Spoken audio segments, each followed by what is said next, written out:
अयोध्या राम मंदिर के कथित चढ़ावा और चांदी की शिलाओं की चोरी के मामले में नया मोड़ सामने आया है। मामले को लेकर अब सियासत भी तेज होती दिख रही है।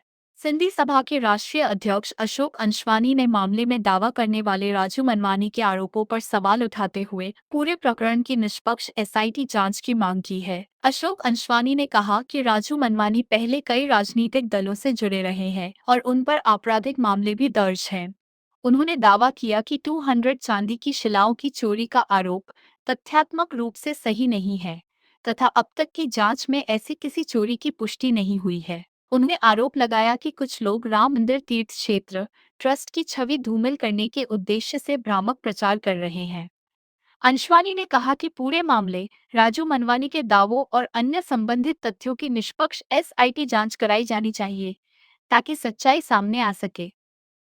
सिंधी सभा के राष्ट्रीय अध्यक्ष ने यह भी कहा कि राम मंदिर निर्माण के लिए देश विदेश से प्राप्त चंदे का पूरा विवरण सार्वजनिक होना चाहिए। उनका कहना है कि यदि कहीं किसी प्रकार की अनियमितता हुई है तो उसकी भी निष्पक्ष जांच होनी चाहिए।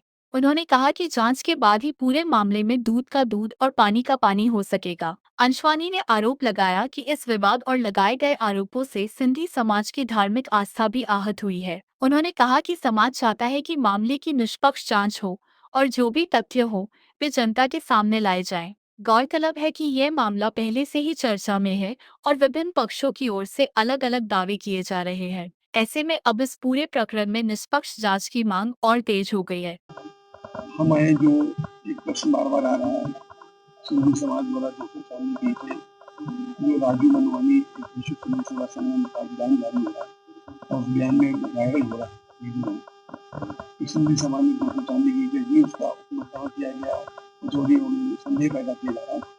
तो उसमें बहुत स्पष्ट है क्योंकि राजू मनवानी को सब पता है कि ये ईटें जब दी गई थी 21 जनवरी 2026 तो वहाँ बता दिया गया ये ईंटें जो उपयोग है इसको मिला के जहाँ निर्माण होगा मंदिर का, जहाँ उपयोग में की जाएंगी वो की जाएंगी, इनको पता था।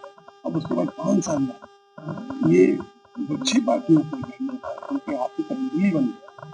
ये आरोप लगाना ट्रस्ट के ऊपर कि सर मेरी वो चांदी की ईंटें कहाँ है, जबकि ईंटों का पैसा उनको जवाब देना चाहिए। 5 साल में हमारे समाज के लोगों ने बहुत पूछा है कि तुम पैसा कहाँ से लाए, विदेश से पैसा कहाँ से लाए। विदेश का पैसा जब भारत में आता है तो उसको भारत सरकार को देनी पड़ती है। आपने आज तक नहीं बताया हम कितना पैसा लाए, इनके द्वारा लाए, कितना उपयोग किया, हमने चांदी की ईंटें कहाँ से खरीदी, उसमें जीएसटी चुकाया कि नहीं चुकाया, उसकी शुद्धता क्या थी। क्योंकि अगर ये सब चीजें आ जाएंगी तो खुद घेरे में आ जाएंगे। क्योंकि लिया 500 लोगों को, 400 300 लोगों से चंदा और दिखाया 200 लोगों को। हमारी मांग ये है कि जो उत्तर प्रदेश के मुख्यमंत्री माननीय योगी आदित्यनाथ जी ने इस प्रकरण में एसआईटी जांच बिठा दी है और एसआईटी जांच कर रही है, तो ऐसे लोग जो राम मंदिर के नाम पर ट्रस्ट को बदनाम करने का काम कर रहे हैं उनकी भी जांच होनी चाहिए कि वो क्यों ऐसा बोल रहे हैं, किस पार्टी के इशारे पे बोल रहे हैं। वो जांच हो जाए, जो खुद अपराधी किस्म के लोग हैं वो इस तरह का अपराध करके अब यहाँ सरकारों को बदनाम करना चाहते हैं, यहाँ ट्रस्ट को बदनाम करना चाहते हैं। उनकी जांच हो, जांच के बाद उनके खिलाफ सख्त कार्रवाई। अपराध उनके खिलाफ जैसा मालूम पड़ा है कि कुछ मुकदमे उनके चल रहे हैं 420 के, महाराष्ट्र के अंदर, मुंबई के अंदर कुछ मुकदमे चल रहे हैं, कुछ धमकाने के मुकदमे चल रहे हैं। तो अगर एसआईटी जांच कर लेगी तो बहुत क्लियर हो जाएगा। ये भी क्लियर हो जाएगा कि उनकी पृष्ठभूमि कहाँ थी। अगर वो कांग्रेस से जुड़े थे, शिवसेना उद्धव ठाकरे जुड़े थे, तो सारी पार्टी आज की डेट में पोस्ट उन्हीं का क्यों लगा रही है।